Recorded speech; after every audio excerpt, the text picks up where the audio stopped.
The movie opens with a high adrenaline and provocative scene where Catherine, the central character, is driving at high speed with her boyfriend Kevin. In a moment of dangerous thrill and intimacy, Catherine is distracted and loses control of the vehicle, leading to a car accident where the car plunges into water. Catherine manages to escape through the window, but notably doesn't make significant efforts to save Kevin, leaving his fate to the cold depths. The aftermath of the accident sets the stage for a police investigation focused on Catherine. Detectives uncover key evidence, 3 syringes containing ketamine, traces of which are both found in Catherine and Kevin's blood. Intriguingly, one syringe contains DTC, a compound only found in Kevin's blood, deepening the mystery and suspicion around Catherine. The scene then shifts to Dr. Glass, a psychiatrist tasked with evaluating Catherine. He assesses her at his clinic, forming an opinion of her complex personality. In court, Dr. Glass describes Catherine as extremely intelligent, gifted, and accomplished, but also as someone who oscillates between feeling all-powerful and non-existent, a situation that leads to a horrible inner conflict. The plot then thickens with the introduction of Adam, a writer and the boyfriend of Dr. Glass's ex-wife.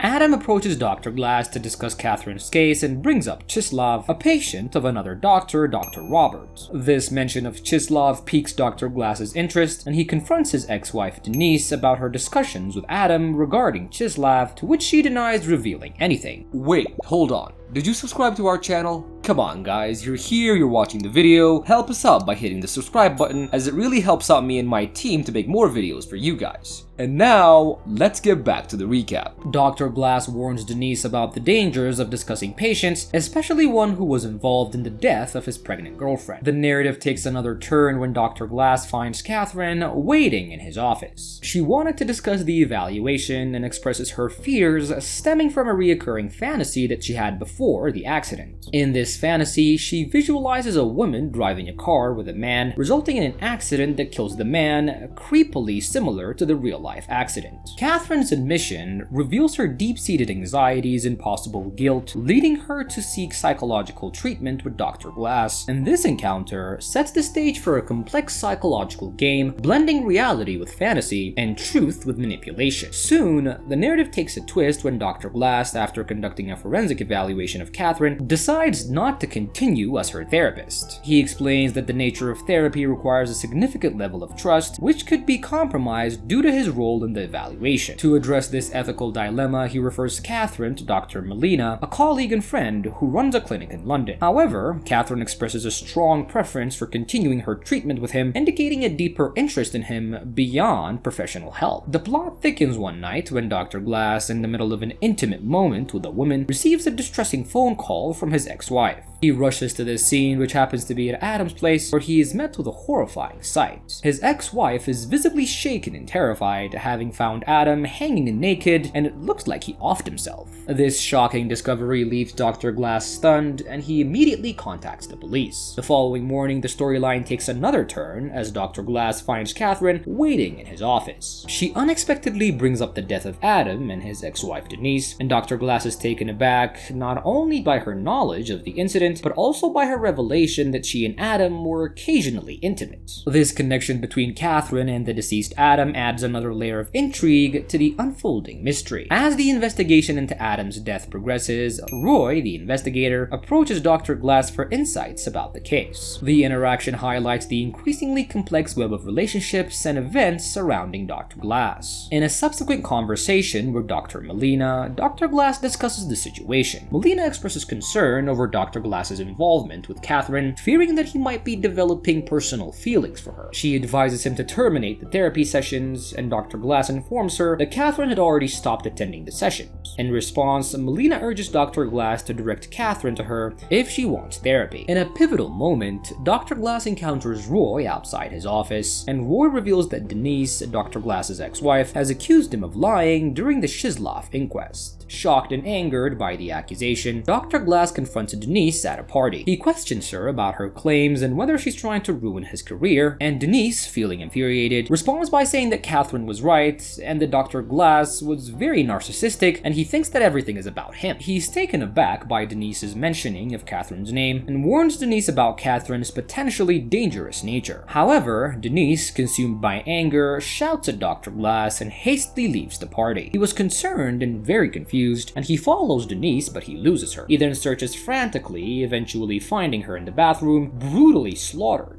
Overwhelmed by shock and horror, he screams for an ambulance, and the investigation then focuses on him, with Detective Roy investigating him in connection with Denise's death. During the very tense period, Dr. Glass learns that Detective Roy has a dubious past, and he discovers a magazine article titled Dirtiest Cop in London, written by Adam Tower, which implicates Roy. Dr. Glass then urgently visits Adam's editor to confirm if Roy is the subject of the article, and the editor, under pressure, confirms that it's true. The plot thickens as Dr. Glass is walking on the road, and Roy approaches him and informs him that the lab analysis of the substance involved in the recent crimes is back, and it was the same chemical that was in Kevin's bloodstream and not insulin as previously suspected. Roy shows Dr. Glass an official forensic report, which Dr. Glass examines but remains silent about its origins. Roy then insists on taking Dr. Glass to a crime scene, and at the crime scene, Dr. Glass is shown the body of Richard, who was hanged and killed in a bed. A drug vial is found behind him, and Roy points out that it's the same as the one in the previous incident, and he questions Dr. Glass about the vial's source, but Dr. Glass doesn't respond. This development links the series of murders and intensifies the mystery surrounding the characters and their connections, drawing Dr. Glass deeper into the web of intrigue and suspicion. The tension escalates as Dr. Glass is driven by suspicion and desperation, and he decides to visit Catherine's residence. After a brief hesitation, she allows him entry, following a look through the front camera. Dr. Glass confronts her about past murders, including that of Johnny Boz and two detectives in San Francisco. Catherine, unfazed, admits to killing Johnny Boz because she disliked him, and when the doctor angrily questions her about Denise and Adam, she claims that Denise was responsible for Adam's death. In a provocative move, Catherine enters the jacuzzi and invites Dr. Glass to join her, playfully asking whom she might kill next. Driven by a mix of anger and impulse, Dr. Glass rushes toward her, forcibly submerging her in the jacuzzi. But he stops short of killing her and leaves her there, returning home in a state of emotional turmoil. At home, his anger manifests as he breaks a photo and begins to read Catherine's book, The Analyst. In the book, Dr. Glass discovers a chilling prediction that Dr. Molina might be the next victim. Panicked, he rushes to Dr. Molina's house, and when he calls her, she didn't answer, and his fear begins to intensify. Unknown to him, Molina was simply reading a book with headphones on, unaware of the impending danger. Dr. Glass, frantic to save Dr. Molina, tries to contact Roy, but gets no response. He leaves a message with Molina's address, urging Roy to come as soon as possible, fearing that Catherine might have targeted Molina. Upon arriving at Molina's house, Dr. Glass is confronted with a shocking scene as Molina accuses him of nearly drowning Catherine, breaking the law, and violating the ethical codes of their profession. She informs him that the chief is considering revoking his license, and Catherine then appears, and Molina reveals that Catherine is now her patient. Dr. Glass pleads with Molina not to treat Catherine and implores Catherine to confess the truth, and in a heated moment, Dr. Glass approaches Catherine, and Molina tries to intervene, accidentally getting pushed away and falling unconscious. Catherine, in a twist, first points a gun at Dr. Glass, then hands it to him, and he reveals that he has read her book and knows about her plans, and is met with Catherine's cryptic response that it might be just a story, or perhaps she indeed does know everything. In a moment of intense emotion, Dr. Glass slaps Catherine, and she then suggests that Roy killed Shizlov's girlfriend to frame him. The plot reaches a climax when Roy arrives at the house, knocking on the door. In the intense finale of the story, Catherine pleads with Dr. Glass for the gun, fearing that Roy will kill her and frame Dr. Glass for it. But Glass, consumed by a mix of emotions and distrust, refuses to hand the gun over, and instead, he turns the weapon on Catherine, and caught in a moment of high tension, this standoff is abruptly interrupted when Roy forcefully enters the room. Dr. Glass then panics and ends up shooting Roy. As Roy lies dying, he implores Glass to not trust Catherine and urges him to kill her, declaring that it's his only chance. Overwhelmed by the situation, Dr. Glass is visibly shocked, and when he turns around, he finds Catherine holding Dr. Molina hostage. In a desperate attempt to resolve the situation, he tries to shoot Catherine, but before he could act, the police arrive and arrest him. He was then in a state of utter disbelief and desperation and shouts wildly as Catherine looks on with a sense of triumph. The scene then shifts to Dr. Glass in a mental hospital, a stark contrast to his earlier professional status. He is confined to a wheelchair, a shadow of his former self. And weirdly enough, Catherine visits him, bringing her book The Analyst as a gift, and she sits behind him narrating the story of the book. She tells of a beautiful blonde American novelist around whom people kept dying, leaving the identity of the killer ambiguous. Catherine teases the possibility that neither the novelist nor the crooked cop were the murderers. Instead, the shrink or psychiatrist is actually the real killer, leading to a happy ending in a quiet, peaceful psychiatric institute. She toys with the idea that the story might be fiction or Dr. Glass might actually be insane. She then continues to kiss him goodbye, promising to return soon, and as he opens the book, he finds a note from Catherine saying, "I couldn't have done it without you, love, Catherine."